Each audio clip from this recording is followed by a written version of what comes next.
வராகி பக்தர்கள் அனைவருக்கும் வணக்கம். இது நம்ம ஆதி வராகி யூடியூப் சேனல். வராகி அன்னையோட அருள் பரிபூர்ணமா எல்லாருக்குமே கிடைக்கணும்னு மனசார பிரார்த்தனை செஞ்சுக்கிட்டு நாம இந்த பதிவை ஆரம்பிக்கலாம். இன்னைக்கு இந்த பதிவு தை மாசத்துல வரக்கூடிய தேய்பிறை பஞ்சமி திதிக்கான பதிவு. இந்த பஞ்சமி திதி எப்ப வருது, வழிபாட்டுக்கு உகந்த நேரம் என்னன்னு இந்த பதிவுல நாம பார்க்கலாம். அது மட்டும் இல்லாம நம்ம வாழ்க்கையில இருக்கக்கூடிய துன்பங்கள் எல்லாமே தவிடு பொடியாகிறதுக்கு குங்குமத்தோட கலந்து வைக்க வேண்டிய ஒரு பொருளை பத்தியும் இந்த பதிவுல நான் உங்களுக்கு சொல்ல போறேன். கூடுதல் தகவலா நமக்கு இருக்கக்கூடிய பண கஷ்டமும் கடன் பிரச்சனையும் தீர்றதுக்கு இந்த பஞ்சமி திதி அன்னைக்கு நம்ம வாராகி அம்மாவுக்கு நாம சொல்ல வேண்டிய ஒரு மந்திரத்தை பத்தியும் இந்த பதிவுல நான் உங்களுக்கு சொல்ல போறேன். முதல்ல இந்த தேய்பிறை பஞ்சமி திதி எப்ப வருதுன்னு நாம பார்க்கலாம். ஜனவரி மாசம் 30ஆம் தேதி செவ்வாய்க்கிழமை அன்னைக்கு காலையில 7:49 நமக்கு பஞ்சமி திதி ஆரம்பமாகுது.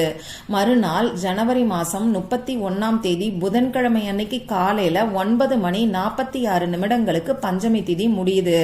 இப்போ நம்ம வாராகி அம்மாவுக்கு வழிபாட்டுக்கு உகந்த நேரம் என்னன்னு நம்ம பார்க்கலாம். நம்ம வாராகி அம்மாவுக்கு இரவு நேர வழிபாடு தான் உகந்தது. அந்த வகையில பார்க்கும்போது ஜனவரி மாசம் 30ஆம் தேதி செவ்வாய்க்கிழமை அன்னைக்கு சாயங்காலம் 6 மணிக்கு மேல நைட்டு 9 மணிக்குள்ள இருக்கக்கூடிய இடைப்பட்ட நேரம் நம்ம வாராகி அம்மாவோட வழிபாட்டுக்கு உகந்தது. நீங்க பிரம்ம முகூர்த்த நேரத்துல நம்ம வாராகி அம்மாவுக்கான வழிபாடுகளை செய்வீங்கன்னா ஜனவரி மாசம் 31ஆம் தேதி புதன்கிழமை அன்னைக்கு காலையில 4:30 மணியிலிருந்து 6 மணிக்குள்ள இருக்கக்கூடிய நேரத்துல நம்ம வாராகி அம்மாவுக்கான வழிபாடுகளை செய்யுங்க. இப்படி இந்த 2 குறிப்பிட்ட நேரத்திலையும் உங்களால பண்ண முடியலன்னா புதன்கிழமை அன்னைக்கு காலையில 6 மணிக்கு மேல 7:30 மணிக்குள்ள நம்ம வாராகி அம்மாவுக்கான வழிபாடுகளை நீங்க செஞ்சு முடிச்சிருங்க. சரி, இப்போ நம்ம வாராகி அம்மாவோட வழிபாட்டுக்கு உகந்த 3 நேரங்களை நான் உங்களுக்கு சொல்லியிருக்கேன். இதுல உங்களுக்கு எது கம்ஃபர்டபுளா இருக்கோ அந்த நேரத்தை பயன்படுத்திக்கோங்க. இந்த தை மாசத்துல வரக்கூடிய இந்த தேய்பிறை பஞ்சமி திதி பாத்தீங்கன்னா நமக்கு செவ்வாய்க்கிழமையோட சேர்ந்து வர்றது கூடுதல் சிறப்பு, விசேஷமான பலன்களை அள்ளி தரக்கூடிய நாள்னே சொல்லலாம். ஏன்னா செவ்வாய்க்கிழமை, வெள்ளிக்கிழமை, சனிக்கிழமை, அஷ்டமி திதி, பஞ்சமி திதி, அமாவாசை, பௌர்ணமி இந்த மாதிரியான நாட்கள் நம்ம வாராகி அம்மாவோட வழிபாட்டுக்கு உகந்த நாட்கள். இப்படி வாராகி அம்மாவோட வழிபாட்டுக்கு உகந்த செவ்வாய்க்கிழமையில பஞ்சமி திதி வர்றது நமக்கு கூடுதல் சிறப்பு. அதுலயும் இப்ப நமக்கு தேய்பிறை பஞ்சமி திதி வருது.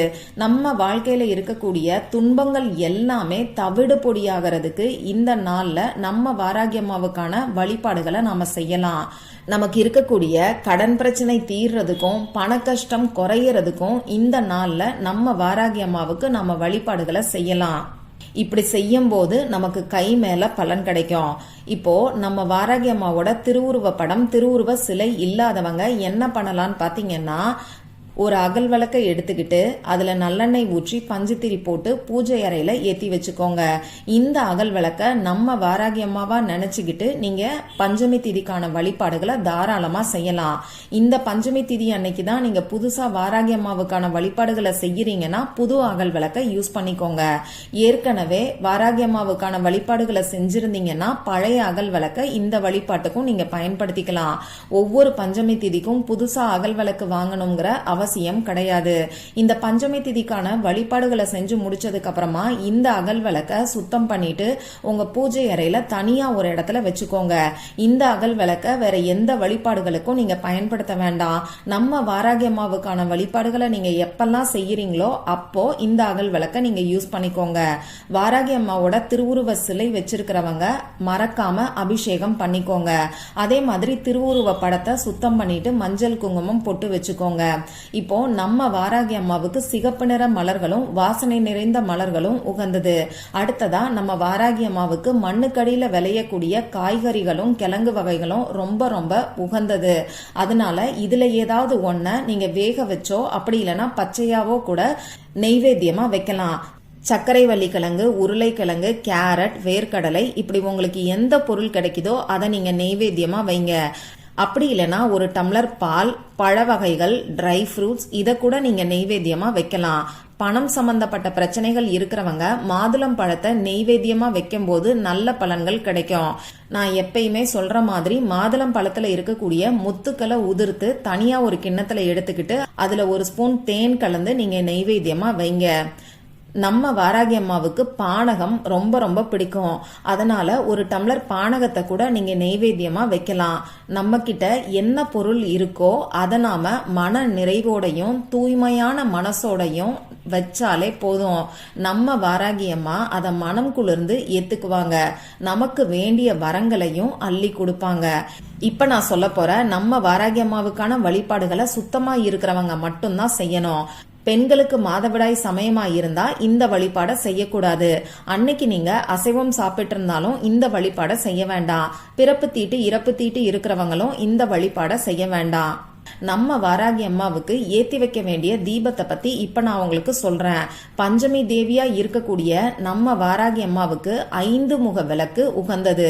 ஒரு பெரிய அகல் விளக்கை எடுத்துக்கிட்டு நல்லெண்ணெய் ஊற்றி 5 திரி போட்டு 5 முக விளக்கா ஏத்தி வைக்கிறது நமக்கு நல்ல பலன்களை கொடுக்கும். இப்பெல்லாம் கடையிலேயே 5 முக அகல் விளக்கு உங்களுக்கு கிடைக்குது. அதை வாங்கி கூட நீங்க பயன்படுத்திக்கலாம். இப்படி பெரிய அகல் விளக்கு இல்லாதவங்க என்ன பண்ணலான்னு பாத்தீங்கன்னா 5 சின்ன சின்ன அகல் விளக்குல தனித்தனியா ஏத்தி வைங்க. 1 5 முக அகல் விளக்க ஏத்தி வைங்க. அப்படி இல்லைன்னா 5 தனித்தனி அகல் விளக்குகளை ஏத்தி வைங்க. எப்பயுமே எந்த ஒரு அகல் விளக்கையும் வெறும் தரையில நாம வைக்க கூடாது. 1 அகல் விளக்கு அடியில ஏதாவது ஒரு தட்டை வச்சு ஏத்தி வைங்க. அப்படி தட்டு எதுவுமே இல்லைன்னா கூட ஒரு வெற்றிலைய வச்சு அதுக்கு மேல அகல் விளக்க வச்சு தீபத்தை ஏத்தி வைங்க. இப்படி உங்க பூஜை அறைய ரெடி பண்ணதுக்கு அப்புறமா உங்க பூஜை அறைக்கு முன்னாடி ஏதாவது ஒரு விரிப்பையோ மனை பலகையோ சேரையோ போட்டு உட்கார்ந்துக்கோங்க. பொதுவா பஞ்சமி திதி அன்னைக்கு நம்ம வாராகி அம்மாவுக்கான மந்திரங்களை சொல்லி நாம அர்ச்சனை செய்வோம். அர்ச்சனை செய்யறதுக்கு 108 சில்லறை காசுகள், உதிரி பூக்கள், மஞ்சள், குங்குமம் இப்படி ஏதாவது ஒன்ன நாம பயன்படுத்துவோம். இப்போ நம்ம வாழ்க்கையில இருக்கக்கூடிய கஷ்டங்கள் எல்லாமே தீர்றதுக்கு இப்படி நீங்க அர்ச்சனை செய்யறதுக்கு குங்குமத்தை இப்ப நான் சொல்ற மாதிரி பயன்படுத்துங்க. குங்குமத்தோட இப்ப நான் சொல்ற பொருளை மிக்ஸ் பண்ணி நம்ம வாராகி அம்மாவுக்கான மந்திரங்களை சொல்லி நம்ம வாராகி அம்மாவுக்கு இந்த குங்குமத்தால நீங்க அர்ச்சனை பண்ணுங்க. குங்குமத்தோட கலக்க வேண்டிய அந்த பொருள் என்னன்னு பாத்தீங்கன்னா ஏலக்காய் தான். ஏலக்காயில இருக்கக்கூடிய பச்சை நிற தோலை தனியா எடுத்து வச்சிருங்க. ஏலக்காய் விதைகளை மட்டும் நீங்க பவுடர் பண்ணிக்கோங்க. 1-2 பவுடர் பண்ணா கூட போதும். அதே மாதிரி 2 ஏலக்காய்கள்ல இருந்து விதைகளை நீங்க எடுத்துக்கோங்க. இந்த விதைகளை பவுடர் பண்ணிட்டு நீங்க தனியா ஒரு கிண்ணத்துல வச்சுக்கோங்க. இப்போ இந்த கிண்ணத்துல நம்ம பவுடர் பண்ண ஏலக்காய் விதைகளோட சேர்த்து அர்ச்சனை பண்றதுக்கு குங்குமத்தை எடுத்து மிக்ஸ் பண்ணி வச்சுக்கோங்க. உங்களுக்கு தெரிஞ்ச நம்ம வாராகி அம்மாவுக்கான மந்திரங்களை சொல்லுங்க.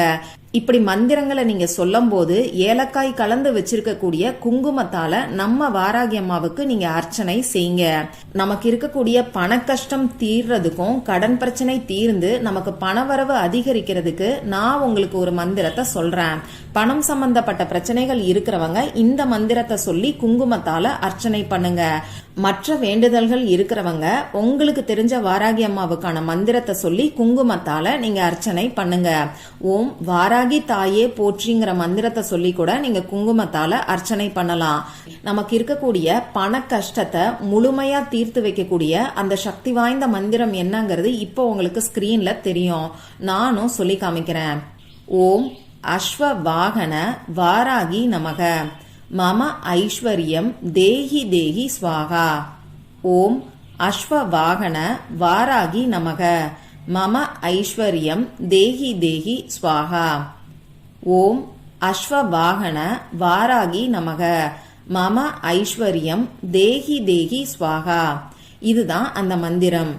இந்த மந்திரத்தை குறைஞ்சது 27 முறை நீங்க சொல்லுங்க. மேக்சிமம் 108 முறை சொல்லலாம். 108 முறை சொல்றது நமக்கு நல்ல பலன்களை கொடுக்கும். பணம் சம்பந்தப்பட்ட பிரச்சனைகள் உங்களுக்கு எதுவா இருந்தாலும் இந்த மந்திரத்தை சொல்லி இப்ப நான் சொன்ன மாதிரி ஏலக்காய குங்குமத்தோட கலந்து வச்சு இந்த குங்குமத்தால நம்ம வாராகி அம்மாவுக்கு நீங்க அர்ச்சனை செய்யுங்க. இப்படி அர்ச்சனை செஞ்சு முடிச்சதுக்கு அப்புறமா நம்ம வாராகி அம்மா கிட்ட மனசு உருகி பிரார்த்தனை செஞ்சுக்கோங்க. உங்களுக்கு இருக்கக்கூடிய கஷ்டங்கள் எல்லாத்தையும் சொல்லி பிரார்த்தனை செஞ்சுக்கோங்க. இதுக்கப்புறமா கற்பூர ஆரத்தி காண்பிச்சு உங்க பூஜையை நீங்க நிறைவு செஞ்சுக்கோங்க. இந்த வழிபாட்டுக்கு நாம வச்சிருக்கக்கூடிய நெய்வேத்தியத்தை நீங்களும் உங்க வீட்டில் இருக்கிறவங்களும் சாப்பிடலாம். அதே மாதிரி அர்ச்சனைக்கு நாம பயன்படுத்தின ஏலக்காய் விதைகள் கலந்த குங்குமத்தை தனியா ஒரு டப்பால நீங்க போட்டு வச்சுக்கோங்க. இந்த குங்குமத்தை நீங்களும் உங்க வீட்டில் இருக்கிறவங்களும் டெய்லியும் நெத்தியில வச்சுக்கலாம். இந்த குங்குமத்துல வாராகி அம்மாவுக்கான மந்திரங்களை சொல்லி நாம உருவேத்தி வச்சிருக்கோம். அதனால இந்த குங்குமம் ரொம்ப ரொம்ப சக்தி வாய்ந்ததா மாறி இருக்கும். எளிமையான முறையில தூய்மையான மனசோடையும் உண்மையான பக்தியோடையும் நம்ம வாராகி அம்மாவுக்கான வழிபாடுகளை செஞ்சீங்கன்னா நிச்சயமா நம்ம வாராகி அம்மா மனம் குளிர்ந்து உங்களுக்கு வேண்டிய வரங்களை அள்ளி தருவாங்க. இந்த பதிவுல உங்களுக்கு ஏதாவது சந்தேகம் இருந்துச்சுன்னா எனக்கு கமெண்ட் பாக்ஸ்ல கேளுங்க. அதை நான் உங்களுக்கு உடனே தெளிவுபடுத்துறேன். இந்த பதிவு உங்களுக்கு பிடிச்சிருந்தா லைக் பண்ணிட்டு உங்க ஃப்ரெண்ட்ஸ் அண்ட் ஃபேமிலி கூட ஷேர் பண்ணுங்க. இந்த மாதிரி அந்தந்த நாளுக்கும் நேரத்துக்கும் திதிக்கும் உரிய வழிபாடுகளையும் பரிகாரங்களையும் நீங்க மிஸ் பண்ணாம தெரிஞ்சுக்கிறதுக்கு நம்ம சேனலை மறக்காம சப்ஸ்கிரைப் பண்ணிட்டு பக்கத்துல இருக்கக்கூடிய பெல் ஐகானையும் பிரஸ் பண்ணிக்கோங்க. மற்றும் ஒரு பயனுள்ள பதிவுல நாம சந்திக்கலாம். நன்றி.